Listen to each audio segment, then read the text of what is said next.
بچوں کی تربیت کے حوالے سے آج کا ٹاپک سخاوت اور بخل کی فضیلت اور مذمت۔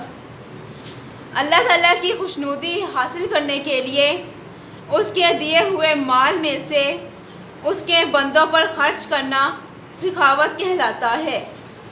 سخاوت کے کئی طریقے ہیں، مثلاً فقراء اور مساکین کو کھانا کھلانا، یتیموں کی پرورش کے اخراجات برداشت کرنا، بیواؤں کی مالی مدد کرنا اور رفاہ عامہ کے کام کرنا وغیرہ۔ سخاوت میں دکھلاوا اور نمود و نمائش نہیں ہونی چاہیے، ورنہ وہ ریاکاری ہوگی اور نہ ہی یہ خواہش ہو کہ لینے والا اچھا بدلہ دے گا۔ بخل سے مراد یہ ہے کہ انسان دولت رکھتے ہوئے بھی نہ تو اپنی جائز ضروریات مثلاً خوراک، لباس، علاج اور سفر وغیرہ پر مناسب طریقے سے خرچ کرے اور نہ دوسرے ضرورت مندوں پر خرچ کرے، بلکہ دولت جمع کرنے کی دھن میں لگا رہے۔ ایسے شخص کو اللہ تعالیٰ نے سخت ناپسند کیا ہے۔ سخاوت کرنے والے کو سخی اور بخل کرنے والے کو بخیل کہتے ہیں۔ اسلام میں سخی کا بہت بڑا مقام ہے، جبکہ بخیل شخص کی مذمت کی گئی ہے۔ اللہ تعالیٰ ان لوگوں کو پسند فرماتا ہے جو اس کی راہ میں خرچ کرتے ہیں۔ اللہ تعالیٰ کا ارشاد ہے، کون ہے جو اللہ کو نیک نیت اور خلوص سے قرض دے تو وہ اس سے دگنا ادا کرے اور اس کے لیے عزت کا صلہ یعنی جنت ہے۔ دوسری جگہ ارشاد فرمایا، اور جو اپنے نفس کی حرص سے بچا لیا گیا ایسے ہی لوگ مراد پانے والے ہیں۔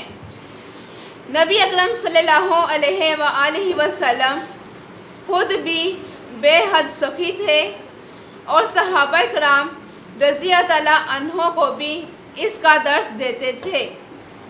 یہی وجہ تھی کہ آپ صلی اللہ علیہ وآلہ وسلم کے صحابہ رضی اللہ تعالیٰ عنہ نے اللہ تعالیٰ کی راہ میں خرچ کرنے کی شاندار مثالیں قائم کیں۔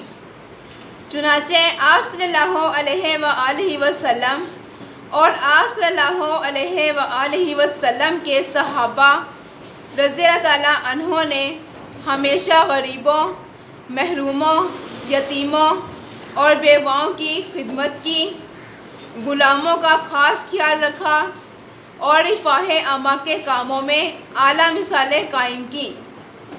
رسول اللہ صلی اللہ علیہ وآلہ وسلم نے فرمایا، بے شک اللہ سخی ہے اور سخاوت کو پسند کرتا ہے۔ یہی وجہ ہے کہ اللہ کے نیک بندے ہمیشہ غریبوں، مسکینوں کو کھانا کھلاتے اور رفاہ عامہ کے کاموں میں بڑھ چڑھ کر حصہ لیتے ہیں۔ کبھی کسی سائل کو خالی ہاتھ نہیں لوٹاتے، ضرورت مندوں کی ضرورتیں پوری کرتے ہیں۔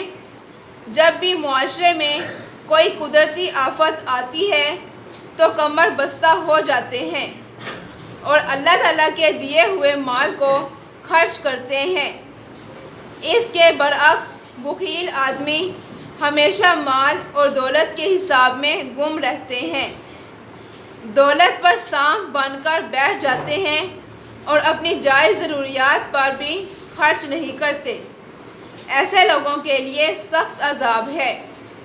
اللہ تعالیٰ کا ارشاد ہے، جو مال کو جمع کرتا ہے اور اسے گن گن کر رکھتا ہے اور خیال کرتا ہے کہ اس کا مال اس کی ہمیشہ کی زندگی کا موجب ہوگا، ہرگز نہیں، وہ ضرور جہنم میں ڈالا جائے گا۔ اسلامی تعلیمات ہمیں سکھاتی ہے کہ اگر اللہ تعالیٰ مال و دولت سے محروم کر دے تو قناعت کی زندگی اختیار کرنی چاہیے۔ اگر مال اور دولت سے نواز دے تو سخاوت کی زندگی گزارنی چاہیے۔ آپ صلی اللہ علیہ وآلہ وسلم کا ارشاد ہے، صرف 2 آدمیوں کے ساتھ رشک کرنا چاہیے، ایک وہ جس کو اللہ تعالیٰ نے مال دیا اور وہ اسے صحیح جگہوں پر خرچ کرتا ہے، اور دوسرا وہ جسے اللہ تعالیٰ نے علم و حکمت سے نوازا اور وہ اس کے مطابق فیصلہ کرتا ہے اور تعلیم دیتا ہے۔ حضور صلی اللہ علیہ وآلہ وسلم کا ذاتی عمل اور آپ صلی اللہ علیہ وآلہ وسلم کا اسوہ بھی ہمیں یہی بتاتا ہے کہ آپ صلی اللہ علیہ وآلہ وسلم نے ہمیشہ اللہ تعالیٰ کی راہ میں خرچ کرنے میں پہل کی۔ آپ صلی اللہ علیہ وآلہ وسلم کے دروازے سے کبھی کوئی سائل خالی ہاتھ نہیں گیا۔ حضرت عائشہ رضی اللہ عنہا فرماتی ہیں کہ ایک دفعہ ایک بکری ذبح کی گئی اور اس کا سارا گوشت اللہ تعالیٰ کی راہ میں تقسیم کر دیا گیا۔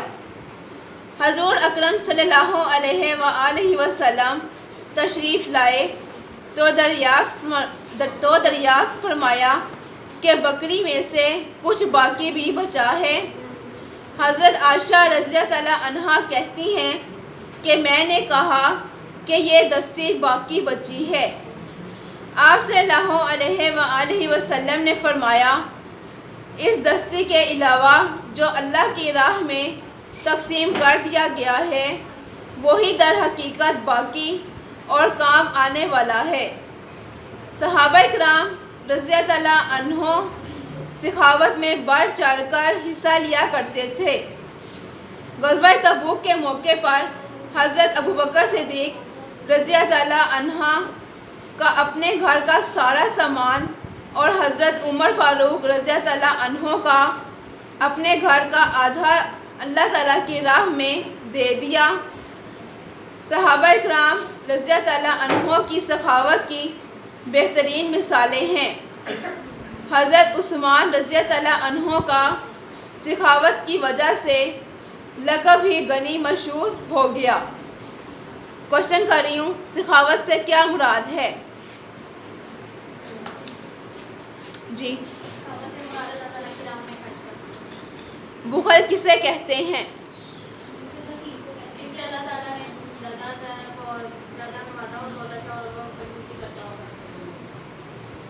سخاوت سے متعلق کوئی ایک قرآنی آیت بتائیں۔ سخاوت سے متعلق کوئی ایک قرآنی آیات بتائیں۔